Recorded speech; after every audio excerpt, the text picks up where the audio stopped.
Hey y'all, Emu here. Welcome back to another episode of the Talk Emu podcast. Today, I'm going to be talking about Warhammer 40,000, specifically the Space Marines in Warhammer 40. This is already off to a great start. Wow. So, the reason I wanted to make this episode today, there are plenty of videos on YouTube going through the different Space Marine legions and factions, but I wanted to talk about Warhammer specifically from the viewpoint of someone who was introduced to the series through Space Marine 2 or the Space Marine video games in general. Um, I was introduced to Warhammer through Space Marine 2, and I remember reading an article with one of the game's developers, and they thought it was funny how people who only played Space Marine had a lot of assumptions about Warhammer based off playing the games that were very wrong, because they obviously didn't know any different, and they believed that like the Ultramarines were the only good Space Marines and the Thousand Sons were the only bad Space Marines and stuff like that. And there's even like in the heraldry in the like when you're creating your customizing your character in Space Marine 2, they have a bunch of different armor presets that are named after the different chapters, the different legions. And in the multiplayer, if you play on the Heretic or Chaos side, they also have Chaos Space Marine armors, but the game completely omits two of the Chaos Space Marine factions. So today I wanted to talk about what was in Space Marine and give a little more background, a little more detail, and then just fill in on the other legions, on like who they are, what they do, just basic like spark notes, like basic stuff. Um, obviously giving a brief detail of the named ones so that players just have a little bit of a background understanding who those characters are, what they represent, to appreciate them a little more. And I'll talk about some of the more popular sub-chapters as well, but then also talk about the two factions that were completely omitted from the game entirely. So, that being said, I'm going to check my notes real quick to make sure I'm not forgetting anything, which I do all the time.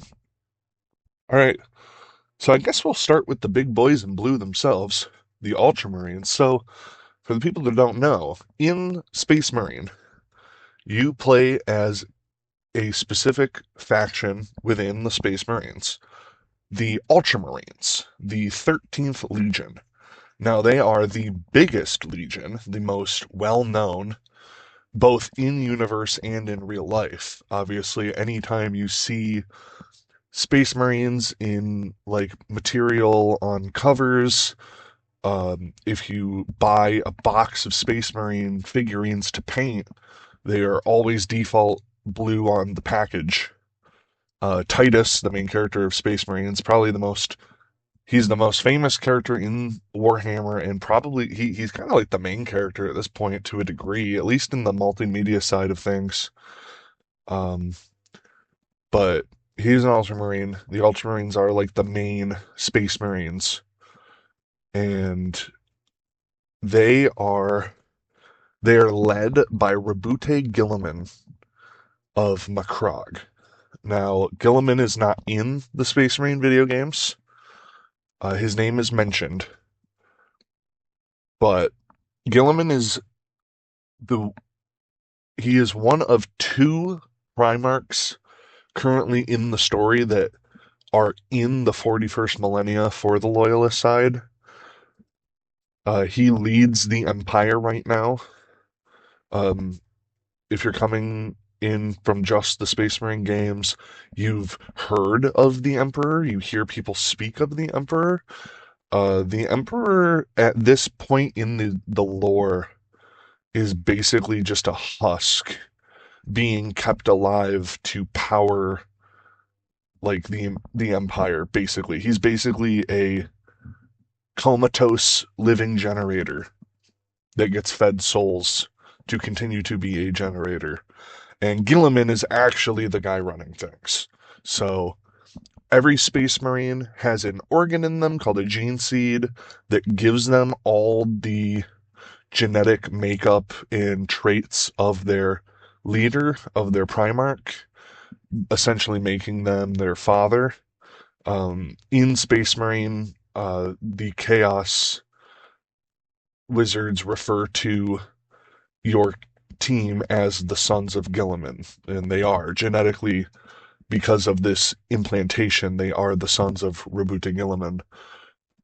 However, um, not all Space Marine, not all Ultramarines are Gilliman's sons. There are very likely, there's a lot of uncertainties in Warhammer. There's a lot of maybes and possiblies. It is a huge possibility. It's pretty much all but confirmed that a chunk of the Ultramarines are not originally Ultramarines, that they're not Gilliman's children. There's two Space Marine legions that have been completely wiped from record, and it's believed that their men, like those Primarchs who were eliminated from records, their sons were brainwashed into thinking they're Ultramarines and put into the Ultramarines because their numbers magically skyrocketed in terms of troops as soon as those two Primarchs went missing. So, um, I kind of have my own little working theory that Titus is one of those.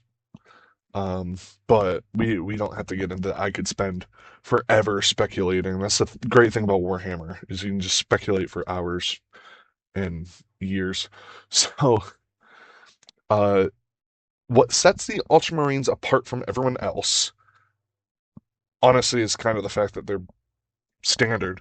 But the Ultramarines' main talents, they um prioritize leadership, economy, tactics, infrastructure, bureaucracy, all the boring things of war that are the most important. They are obviously blue. They pull some kind of like Roman Empire aesthetics. There's a lot of like Space Marine factions that have a Greco-Roman kind of aesthetic to them. Ultramarines are the main ones. They have a lot of like Centurion looking characters. But yeah, so that's the main thing on the Ultramarines. They're the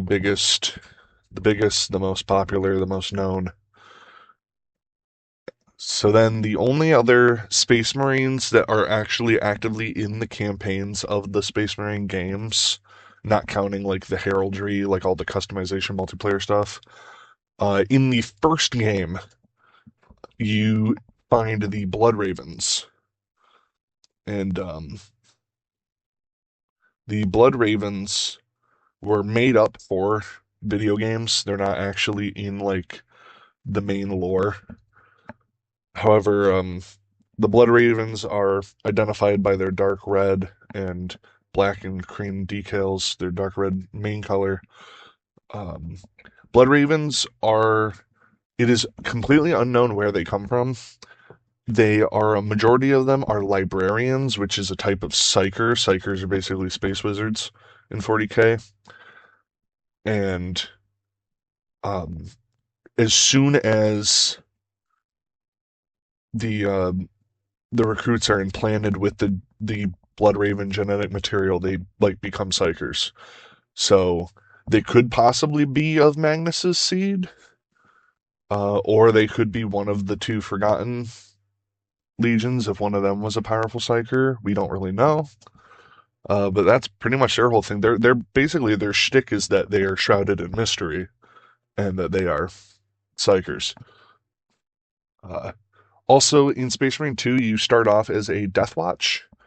The Death Watch are basically like the Space Marine Suicide Squad. Not so much in that they're all convicts, but in that they are the best of the best. It is such an honor to be chosen for the Death Guard. They are the most unstoppable elite warriors hailing from any legion or chapter, and they are just unstoppable. They are sent on all the suicide missions. They are sent on the craziest, hardest missions, and that's pretty much their whole shtick. They got a lot of black, a lot of like red and white, a lot of like skull iconography. They look sick. Um, and then so as far as bad guys go in the Space Marine games, obviously Space Marine 1, you fight the Orcs, Space Marine 2, you fight the Tyranids. But as far as Chaos Space Marines go, in the first game, you face a kind of a rogue band um, of Chaos Space Marines that aren't really part of the lore, and their leader. I saw a video recently that someone misidentified the villain in Space Marine 1. The villain, it was made up purely for the game. He's not a real lore character. He's not Horus, he's not Abaddon. Um, I don't honestly remember his name, but basically, even though they are a rogue band, that Chaos Force you fight is from the Black Legion, which is a very important, 50 books worth of important uh, information regarding them and what they've done in the world of Warhammer. Uh, basically, um, before Gilliman was the head of the Space Marines, another Primarch, Horus Lupercal, was the head of the Space Marines, while the Emperor was still alive and still functioning and not just a living generator. Horus basically, in an act known as the Horus Heresy, turned half of the legions against the Empire.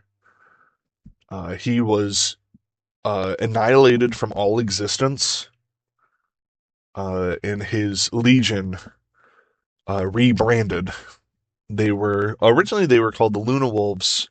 When Horus was returned during the Great Crusade, they changed their name to the Space Wolves, sorry, not the Space Wolves. Wow, to the Sons of Horus, the Luna Wolves, Space Wolves. A lot of the names are just confusing. They went from wearing like white and gold to like a tealish cyan, like cyan and silver as the Sons of Horus, and then they became the Black Legion, now donning black and gold, or black and brass, led by Horus's number one son, Abaddon the Despoiler. And they are basically the Chaos version of the Ultramarines. They are the main fighting force for Chaos, serving all four Chaos gods indiscriminately. Um, and they just want to kill everyone. It's pretty much their whole thing. They are an assault force. They are a they are the strongest offensive force of the Space Marine legions. And then the other Chaos Legion, the one you fight in Space Marine 2, are the Thousand Sons. So the Thousand Sons. So basically, in Warhammer, there's originally 20 Space Marine legions. Two are annihilated from history, leaving 18, 9 and 9. 9 of them turn against the Empire, 9 of them stay with the Empire. Of the 9 that turned, 4 of them each belong to one of the 4 Chaos gods. 2 serve all 4. One of them does work with Chaos, but doesn't really worship them. And then there's one that just went nuts. And another one that is just that we don't know what they're doing. They don't even know what they're doing. But so Thousand Sons are one of those 4 that belong to one specific Chaos god. Um, the Thousand Sons were originally red and gold. Now they're blue and gold. They have a very big like Egyptian theme. Basically their whole tactical appraisal, how they fight. Their whole fighting style is all magic based. They're all psychers, very powerful ones. They all have crazy magical abilities. Although what you may notice in Space Marines is a lot of the Thousand Suns just turn into multicolored pixie dust when you kill them.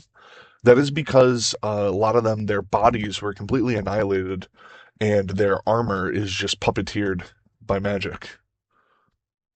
Um, they serve Zinch, the god of change and deception. Um, they they are the sons of Magnus the Red, hailing from Prospero. And Magnus is a big red idiot. There's a popular joke that Magnus did nothing wrong. Magnus did everything wrong. Magnus is an idiot, but he is sympathetic. He meant well. Basically, so people like to get mad at the Space Wolves and Lehman Russ for being a bunch of awesome Vikings. And people like to feel sad for Magnus and the Thousand Sons because they're nerds. Basically, Magnus found out that Horus was about to betray the Emperor and tried to call the Emperor psychically, but when he did that, which he was told to not use his powers and to not do stuff like that, but he did it anyway. And he basically told all the demons in all of existence where his father was. So they all appeared in the palace while the emperor needed to keep attention on the things he was doing, being the guy powering the empire, basically. So he ordered Lehman Russ to go arrest him. And along the way, Horus, who they didn't know was betraying them yet because Magnus wasn't able to get the message out, told Lehman, belay that order, kill Magnus. He's too much of a traitor. We need him dead. And that's Lehman's job. Lehman's the executioner. You want to know what happened to those two Primarchs that are missing? Lehman probably knows. So he did just that. And Magnus's world was set ablaze, his men were slaughtered, and he turned to Zinch, begging for help. And now he is a slave to chaos. So that's the Thousand Sons. So that's pretty much everyone involved in the games. So then going through the heraldry, let me just make sure I didn't forget to mention anything. So we'll go through the heraldry real quickly of the characters that are featured um in the lore. Also for the one person that cares, the Thousand Sons are the 15th Legion and the Black Legion are the 16th. Um, I don't know why that's important, but it is. And the two that were eliminated were number 2 and number 11. Uh, just in case you care about that. So going through the loyalist side in the heraldry, and there's a lot of, for people still playing the game, obviously there are DLC packs that come out with champions, like cool skins of the different loyalist legions. So I'll give you a rundown on those loyalist legions. The first legion, the legion that I personally paint, or started painting and haven't touched in a year because I have been busy, because I've been doing this when I'm not working. Um, the Dark Angels. The Dark Angels are my favorite Space Marine Legion. They are led by Lion L. Johnson of Caliban, the second loyalist Primarch to return in 40k, though that just happened recently. The main themes of the Dark Angels is secrecy and paranoia. There is a number of their legion that turned traitor known as the Fallen. as Caliban is very close to the Eye of Terror, which is basically like a portal to chaos. And but because of pride and whatnot, the Dark Angels don't want any knowledge of the Fallen getting out. So they pretty much all they do is just eliminate the Fallen, and they've even screwed over other Space Marines to do so, and have also interrogated other Space Marines. Um, the Dark Angels, I think, are cool because they have a lot of knight themes, like Knights of the Round Table, a lot of medieval themes to them. Also have a lot of angel themes as well in their naming, and they have a lot of like wings on their armor, but they also wear like hoods and robes. It just looks so cool, and they have like old swords in addition to their bolters. They're like a dark green with a tinge of black, but they have three separate sub armies in their army. Basically, instead of being good at a specific thing or being jacks of all trades, they have three separate branches that all have a specific job. So they have the Green Wing, which are the standard Marines. Then they have the Raven Wing, which is their like stealth force that are all black and they like fly around in vehicles. And then the Death Wing, which are all Terminators, which are basically these like juggernaut suits, like like by Space Marine standards, juggernaut suits. Like you already know how big and beefy a normal Space Marine looks. These guys are even tougher and bigger. They have a very distinctive like square bracket like over their head. That's kind of how you can tell a Terminator. And they have like missile pods built into their shoulders and stuff. And the Dark Angel Terminators they're like a bone color. They look really cool. Um, and then so then the next Loyalist Legion, Legion number 5, the White Scars. Obviously, their main color is white with red and yellow decals. Uh, they are led by Jagatai Khan of Chigoris, and their whole vibe, their whole shtick is that they're based off Mongolians, based off like Genghis Khan and Attila the Hun. And their main theme is very fast, swift strikes and mounted combat. They ride around on like motorcycles. Jagatai Khan is a really cool character. He's very reserved, very humble, very stoic. Although he does love to roast everybody he fights. And the White Scars are just very humble and are underestimated often because of that. Then number 6 is the Space Wolves, my second favorite Space Marine Legion, or at least Loyalist Legion. Um, the Space Wolves are basically Vikings. They're literally Vikings in power armor. If that doesn't scare you, they they mainly use melee. They are also the executioners, and they ride around on wolves. They also have like a some of them have like a gene seed malfunction where they turn into like lichens. Um, and now, so there's a common misconception that only the Space Marines eat people, or only the Space Wolves eat people. Every Space Marine can eat people in order to gain battle strategies, but the Space Wolves do it the most. They're led by Leman Russ of Fenris. Leman Russ is one of my favorite Primarchs. um, he's just great.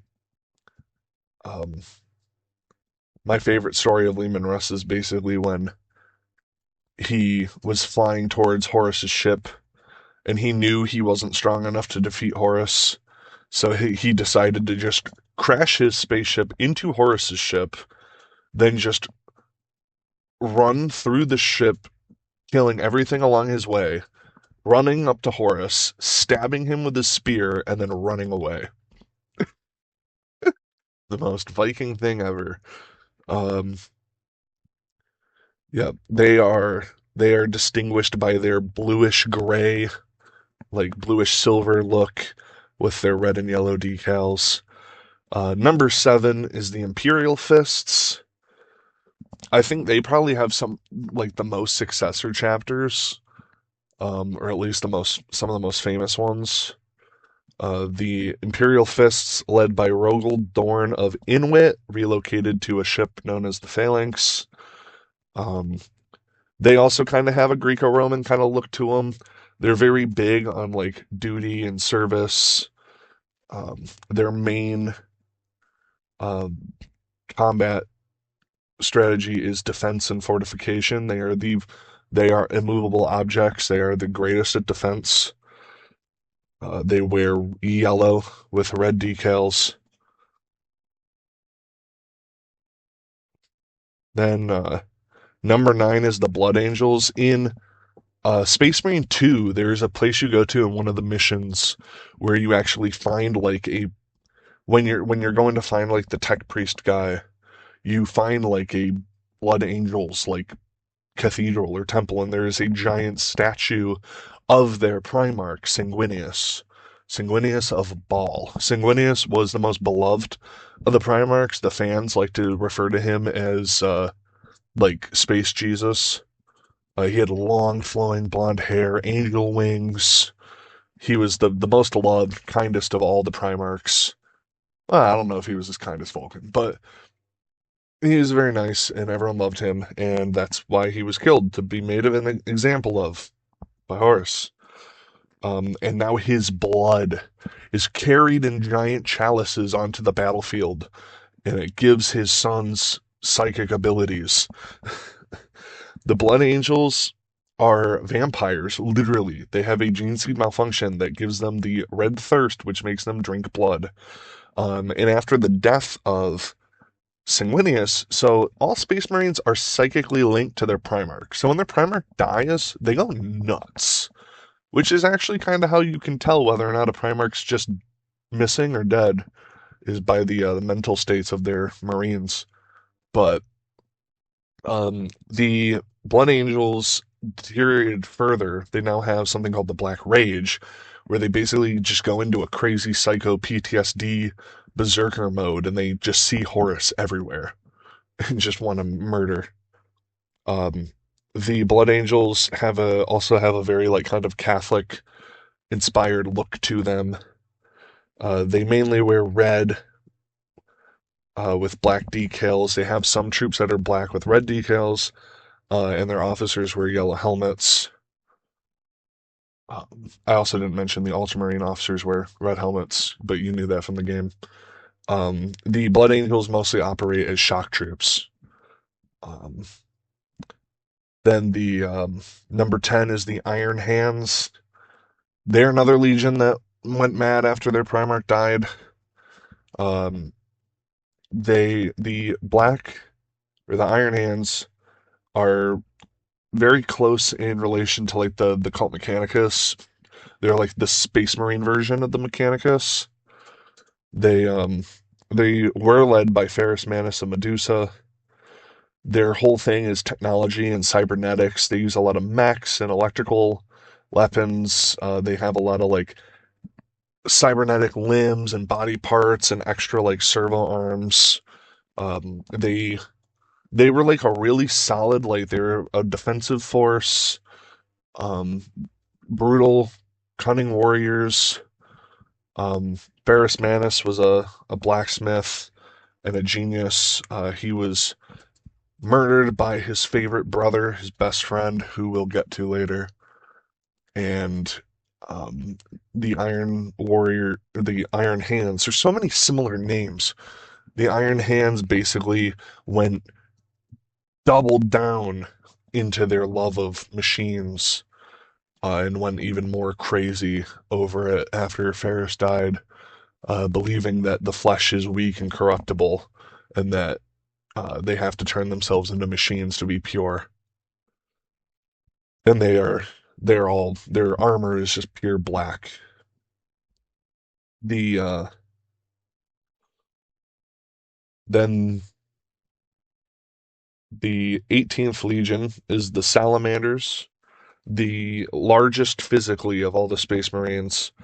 They wear like a light green armor, led by Vulcan of Nocturne. All the salamanders, because of where they lived, they have literally black wool-colored skin and blazing red eyes. They're forgers and blacksmiths. They specialize in all manner of incendiary weapons. They wear dragon skin cloaks, which look awesome. They are the kindest of the Space Marines. They go out of their way to save civilians and sacrifice themselves to safeguard humans. And then the last loyalist legion, the 19th, the Raven Guard, led by Corvus Corax of Deliverance, who is now a giant crow monster. Can't wait to see that model on the tabletop. Um, they're themed after ravens. They have like white powdered white skin. They all look like Peter Steele from Typo Negative, or Danzig from the Misfits. They um, they wear a lot of black and white. They have electric Wolverine claws built into their wrists. They have giant wings on their jetpacks. But they are all about stealth, reconnaissance, and sniping. That's their main thing. Corvus Corax is a beast, basically John Wick in power armor. And yeah, and that's all the loyalists. Before I get into the traders, real quick rundown on some of the other popular sub-chapters. The Minotaurs, believed to be descendants of the Imperial Fists of Rogel Doran's Legion. Um, the Minotaurs wear brown. They are the most anti-alien force of all. Everyone in 40K in the Imperium of Man are xenophobic. All aliens are evil and bad, but the Minotaurs are even more so into that mindset to the point where they scare other people in the Empire. They never break their force up. They always attack as a full group. They're crazy. Then the I never say this right. Carcharodons. Sure, they have sharks drawn on their pauldrons. They wear gray.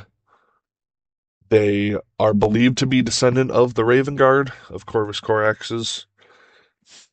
They plan in secret and then launch full force, full scale attacks, and anyone who sees them fight describes them as ruthless, crazy barbarians in just their ferocity and how they attack.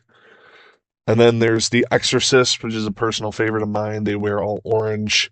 They are the anti-demon group.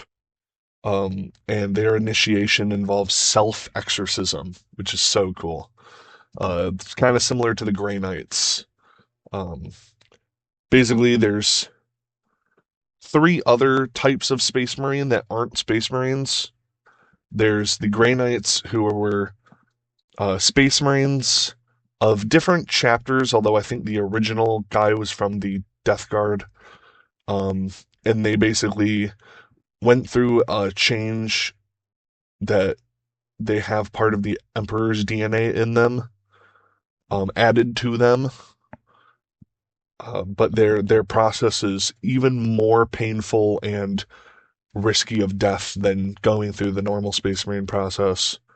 And then there's the Thunder Warriors, which were the prototype Space Marines that were all killed because they went insane. They helped the Emperor retake Terra before like the Primarch project. And then there's the Custodes, which are of the Emperor's gene seed. They wear like crazy gold armor, and they all look like Ornstein from Dark Souls. And then they're the Emperor's personal guard, and Henry Cavill's favorite army.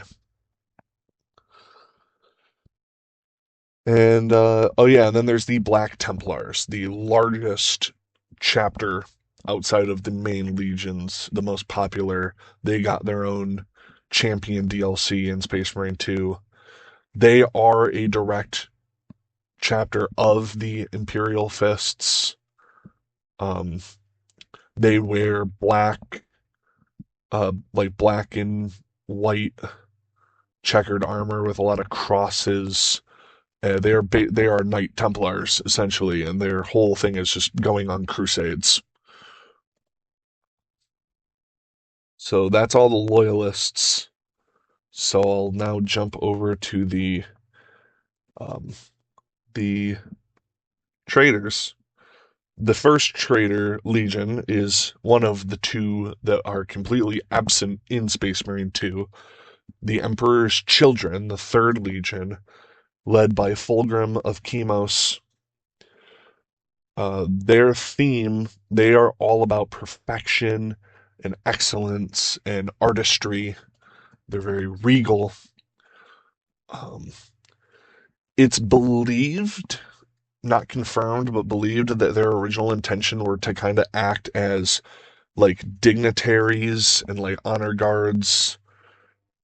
Um, Although they fell to Slanesh, the god of excess and lust and debauchery.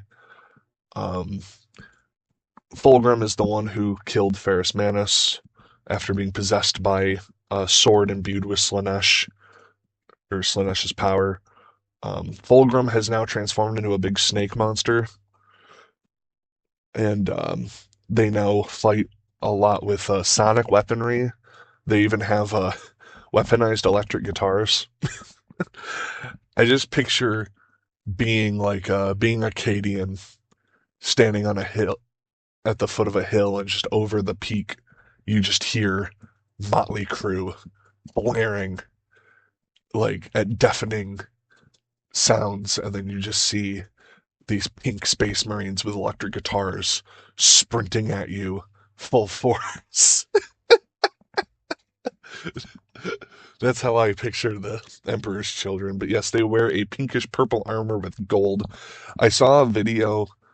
Someone described the. This is so funny. This is probably gonna offend someone. I don't care. This is so funny.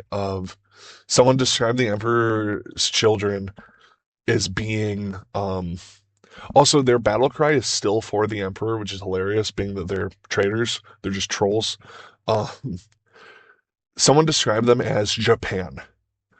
Um, that originally they were all about honor and duty and mixing artistry with war, and now they have just devolved into debauchery and perversion. It's a fun comparison. As a massive anime nerd, it makes me laugh. So then the fourth Legion, the Iron Warriors, led by Perturabo of Olympia. They specialize in siege, bombardments, infiltration, heavy weapons. They wear grayish iron colored armor with red and black hazard paint. They have a very big, strong theme of like industrialism, and they all embody a sense of bitterness and spite. Perturabo basically suffers from middle child syndrome. Um,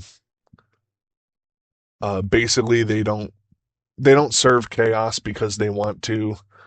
They serve them because they just hate their enemies that much, just out of spite.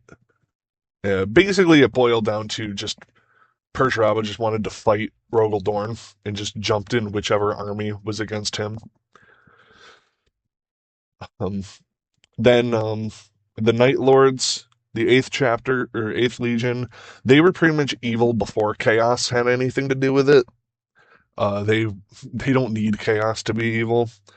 The Night Lords, led by Conrad Kurz of Nostromo, um, they're basically intended to be like enforcers of justice and law.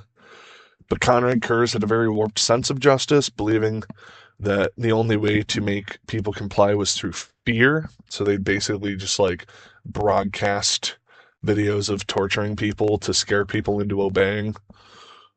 And their iconography is also very like kind of Slavic themed, like Vlad the Impaler themed, with a lot of like bats. They wear the Avenged Sevenfold logo, literally, and they use a lot of fear tactics. But now post heresy, they just murder and slaughter and torture and flay just for fun, just because they like it and they like to kill civilians just because it's easy.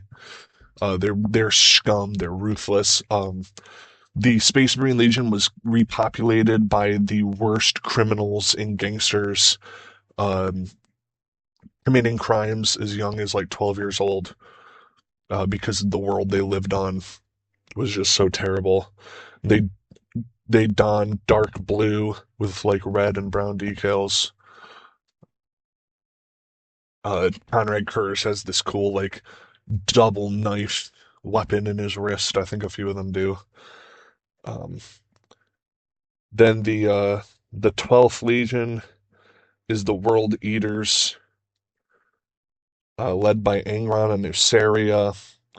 It's believed that the Legion was originally intended to act as some form of support or even like medicinal purpose, being like healers or some sort of like relief squad.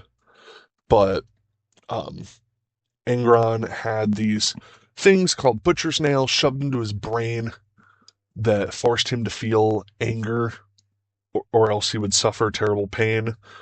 Basically, so Conrad Kurz went mad because he could see into the future and only saw doom. Angron had the power to feel other people's pain. He was literally empathetic, in the most visceral way. So he could feel the pain of the other slaves around him.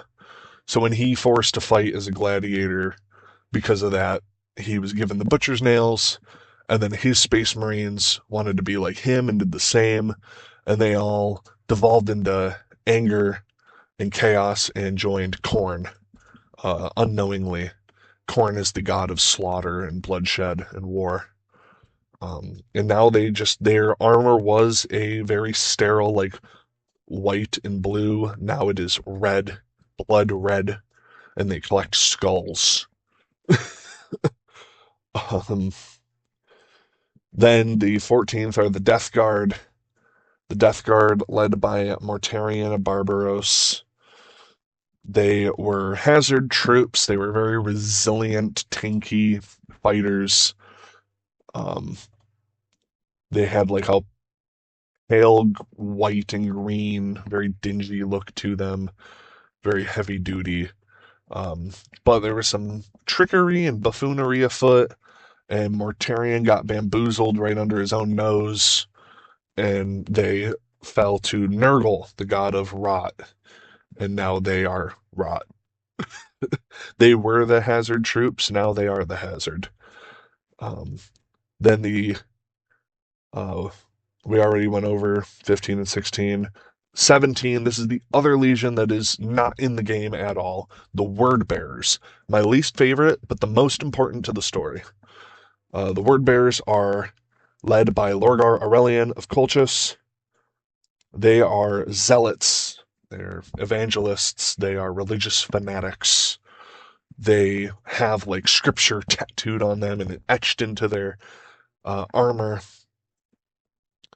They wanted to worship the emperor as a god, but worship brings chaos, so he kept telling them no, but wouldn't explain why, and kept blowing up all their shrines. So they turned to chaos, and now their armor was like gunmetal gray, now it is dark red, and they allow themselves to be possessed by demons, and they look awesome. They look so cool. They're literally demon Space Marines. Um, And yeah, now basically they just do dark rituals and possession and crazy stuff like that. Um, Although I think Lorgar is currently hiding from Big Crow Boy. And then the last Legion is the Alpha Legion, Legion number 20, led by Alfarius and or Omegon, two Primarchs split as twins. though no one knew about Omegon for the longest time. They might be from Terra. We don't know. Maybe.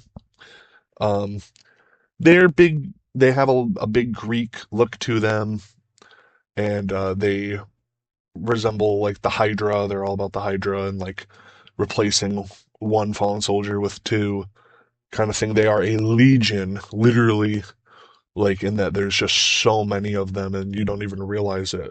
They're all about spy tactics, espionage, sabotage, hacking, impersonation, destabilization, sleeper cells. They're all like the super cool spy stuff. And they wear like teal armor with like seafoam green decals.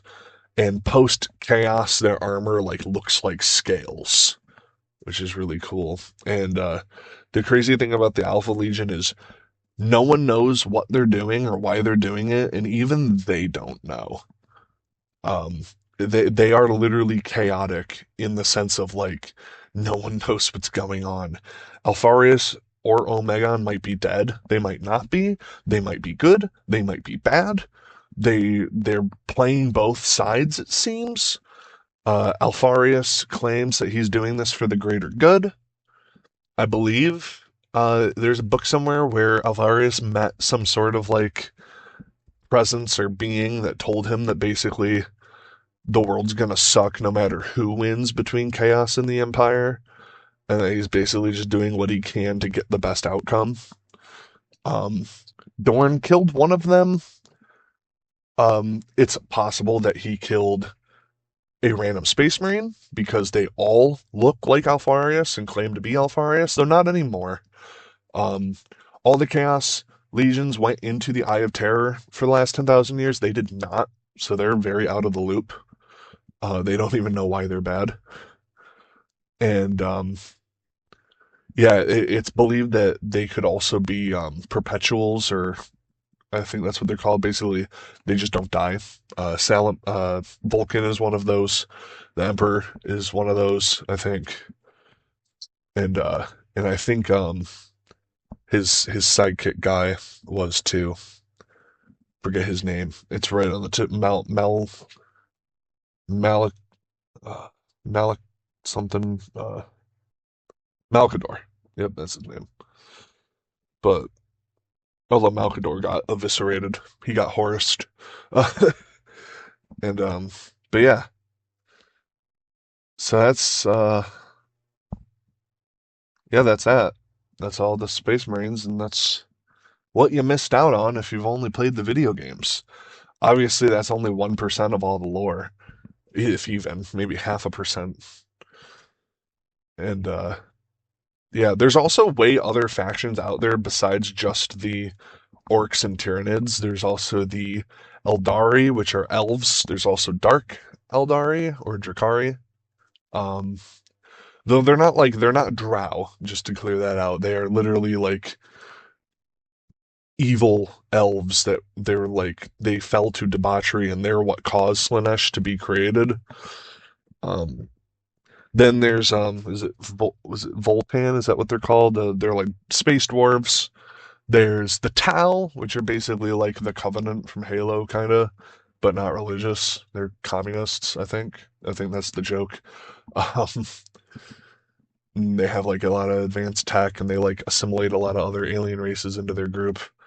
Um, there's the Necrons, which are like immortal cyborg skeleton robot monsters. Not cyborgs; they're basically just robots with souls in them. And then there's other factions within the Imperium with like the Ecclesiarchy and basically the Spanish Inquisition, a lot of different like assassin groups and merc groups, and there's like the rogue traders, which are like privateers. Um, there's the gene stealer cults, which are basically like people that were indoctrinated by the Tyranids. Uh, and am I forgetting anyone big? Yeah, I don't know. There's a lot of factions, and there's other beings and creatures and gods and stuff in the world. But those are like important ones. But yeah, Warhammer is massive, or 40K is massive because there's multiple Warhammers. So yeah, I just wanted to clear things up, give a little rundown on stuff, give a little extra lore, talk about Warhammer, because I will always talk about Warhammer. Love it. And yeah, I'll end this one here. Hopefully, I've helped pique interest or helped broaden. I don't know what I'm trying to say at this point. It's late. Help clear things up, give some extra background. But yeah, so I've been the Snoopy Emu, and thanks for listening. The Emperor protects.